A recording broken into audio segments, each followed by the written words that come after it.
ইরানের বিষয়ে খুব শীঘ্রই সিদ্ধান্ত নেবেন বলে আশাবাদ ব্যক্ত করেছেন মার্কিন প্রেসিডেন্ট ডোনাল্ড ট্রাম্প।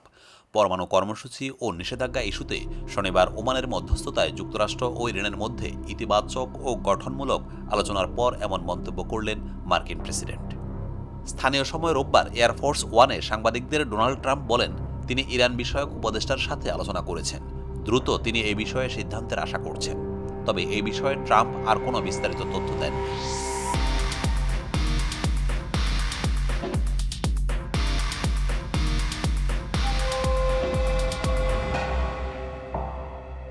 বিষয়টি সম্পর্কে অবগত দুটি সূত্র মার্কিন সংবাদ মাধ্যম এক্সিওসকে জানিয়েছেন, যুক্তরাষ্ট্র ইরানের পরমাণু চুক্তি নিয়ে আগামী শনিবার রোমে দ্বিতীয় দফার বৈঠক অনুষ্ঠিত হবে। শনিবার ওমানের আলোচনাটি ছিল ইরান ও ট্রাম্প প্রশাসনের প্রথম বৈঠক। প্রেসিডেন্ট ট্রাম্পের প্রথম মেয়াদে দুই পক্ষের মধ্যে সরাসরি বৈঠক হয়নি। কর্মকর্তারা জানান, অনুকূল, শান্ত ও ইতিবাচক পরিবেশে এই বৈঠক শেষ হয়।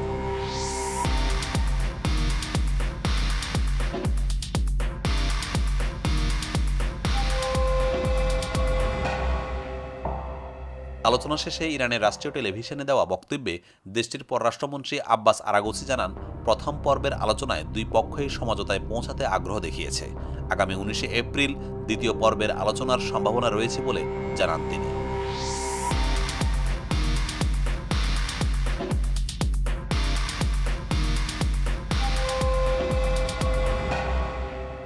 এছাড়াও ওমানের রাজধানীতে বৈঠকের পর হোয়াইট হাউসের পক্ষ থেকে দেওয়া এক বিবৃতিতে বলা হয়, সমাধানযোগ্য বিষয়গুলো অত্যন্ত জটিল হলেও এই আলোচনা পারস্পরিক সমঝোতার পথে একটি বড় পদক্ষেপ। শনিবার ট্রাম্প সাংবাদিকদের বলেছেন, যুক্তরাষ্ট্র ও ইরানের মধ্যে আলোচনা ঠিকভাবে চলছে। তিনি আরও বলেছেন, আলোচনা শেষ না হওয়া পর্যন্ত কিছুই গুরুত্বপূর্ণ নয়, তাই আমি এই বিষয়ে আর কোনো কথা বলতে পছন্দ করছি না, তবে সবকিছু ঠিকঠাক চলছে।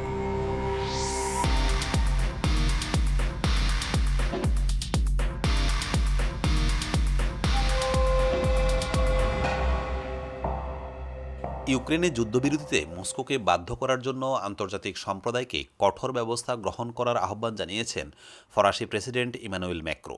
রোববার ইউক্রেনের উত্তর পূর্বাঞ্চলীয় সুমি শহরে রাশিয়ান বাহিনীর রক্তক্ষয়ী হামলার পর এক এক্স বার্তায় এই আহ্বান জানান তিনি।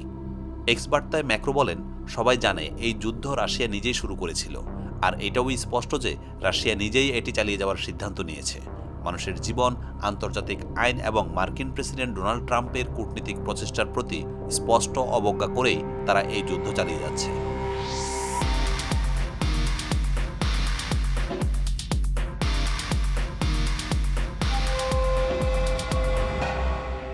তিনি আরও বলেন, রাশিয়ার উপর যুদ্ধবিরতি আরোপের জন্য কঠোর ব্যবস্থা গ্রহণের প্রয়োজন। এই হামলায় আবারও শিশুসহ অসংখ্য বেসামরিক হতাহতের ঘটনা ঘটেছে।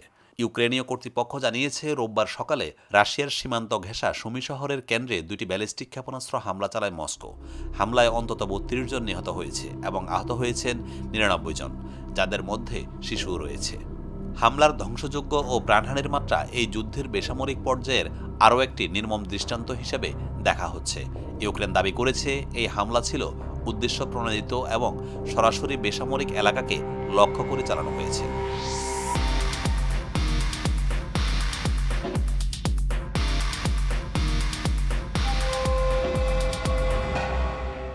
ম্যাক্রোর বক্তব্যে পশ্চিমা বিশ্বে রাশিয়ার উপর চাপ বাড়াতে নতুন মাত্রা যোগ করেছে।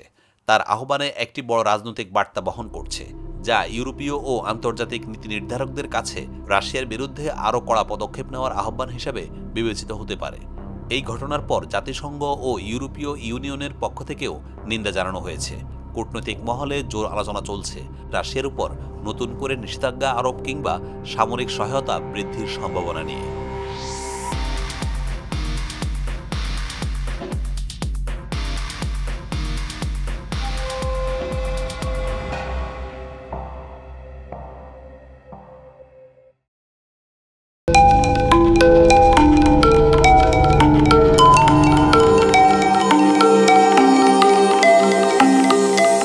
টেক টিভি, দেশ ও দশের কথা বলে।